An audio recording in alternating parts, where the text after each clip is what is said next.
So as I continue with this project, I want to stop for a second and show you something that is kind of very important and crucial and nice. And that's the case of a pocket door. Now, this is a master bedroom, and it had different type of configurations for the bathroom itself. So the idea is to actually add a pocket door over here that will kind of separate, give a little bit of privacy, and at the same time taking a big wall that was just dividing the water closet or the toilet and the sink. I mean, in the shower. The shower right now, and as part of other videos, you're gonna see that, but the shower is gonna be tiled with a special tile there. It's a really big, like 3 feet by 5 feet wide shower with shower head on the top. So you may see other videos later on about it.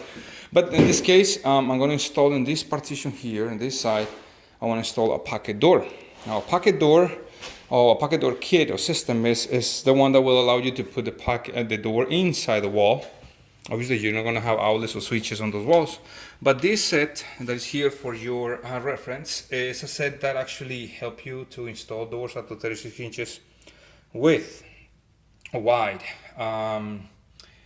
36 inches on width. So the idea is that I'm going to open it up and show you the set. I've installed this before. And just want to go over the concerns that are there sometimes when you're putting these things. So let me show you. Okay, so what you see here is like 4 supports for the walls, and also the main header over here with the rail, and set of screws, the hardware, the supports, the kind of the little gliding cards there, I guess, and supports for the door, the brackets for the doors, and the supports for the floor. So the trick is part of a pocket door is to kind of know where to cut and how to kind of present this to your opening. How does that work? Very simple. Right now, in this case, we have 60.5 inches on the entire width from like side to side. Right, so you want to make sure that you get as close as possible to that. I mean, if you're not looking for a particular size of a door. In this case, I want to make sure that I can have the biggest door I can. And in this case, it's 28 inches. So the formula you need to apply is very simple. You have to multiply that by 2. That will be 56. And then add 1.25 inches. That's for the door to kind of recess a little bit after you do all the trimming. So it leaves us with 57.25. Now, from 57.25 to 60.5 is 3.25 inches. And you want to make sure that you build up on the sides so you have a perfect size there and you don't have a problem later. The next thing that you want to do is that you want to start cutting, just in this case, just the wood over here at 28 and also the wood over here at 28. And then you're going to deduct 2 inches after you made this cut, 2 inches out of the aluminum track. That's to put your bracket on the new wall. So that's pretty much the craziest thing that you need to do now. Obviously, these things really come with the height that you want, and so you don't need to cut them if you're just working over the normal surface.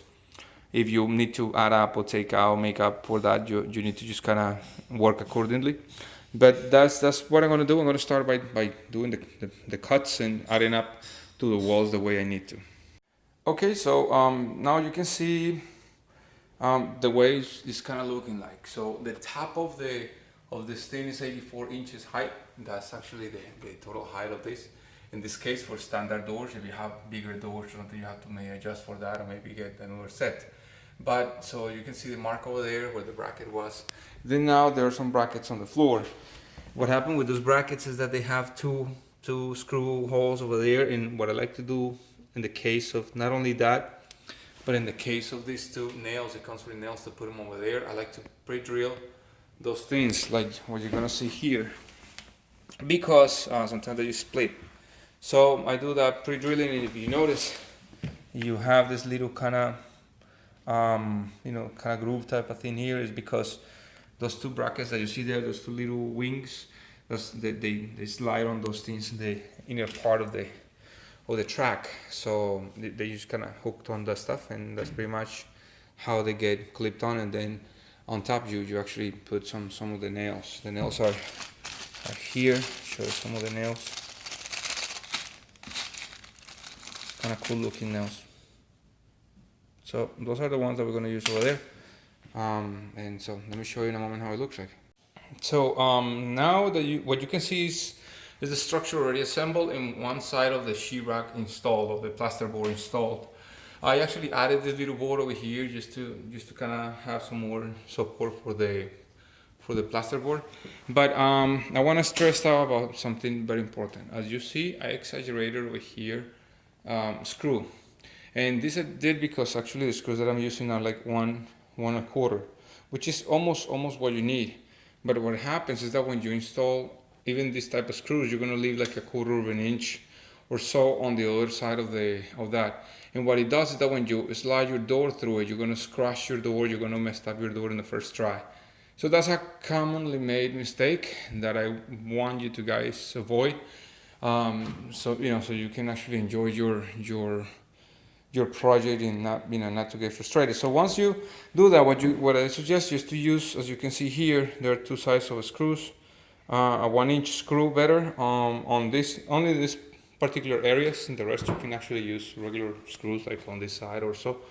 You can use regular screws on the top. I actually added a little piece of 2x4 on top to make it easier with the other screws. Then after this, I'm gonna just finish up the area with some drywall compound and just finish this paint and all that. And after that, I will install the door. Now, be careful and don't put your trim before you put the door. The door goes first and then your trim. The trim will be a finished board on this side, plus the casing, and two small pieces on this side, plus the casing around it and the centine on top. Then you pretty much will be done. So I'm gonna continue with the project and show you later how it goes.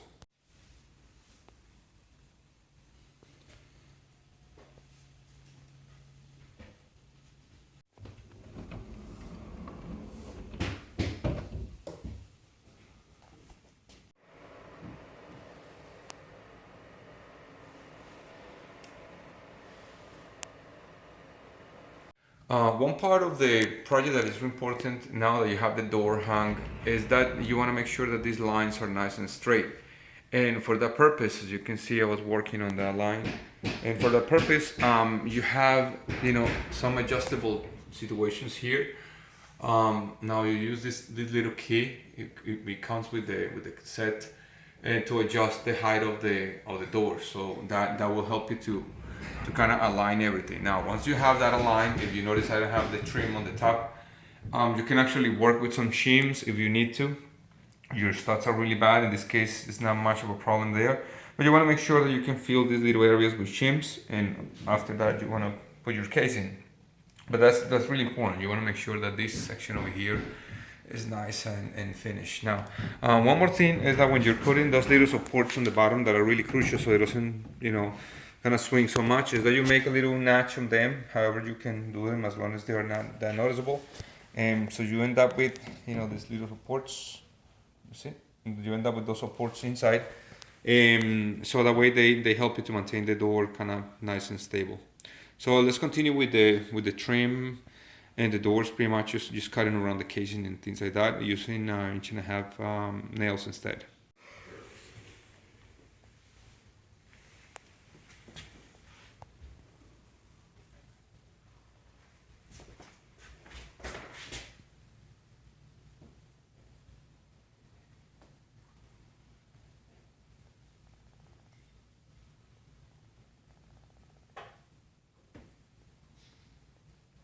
Okay, so once you're finished with installing the trim and all the stuff, you want to go ahead and put your little latching thing.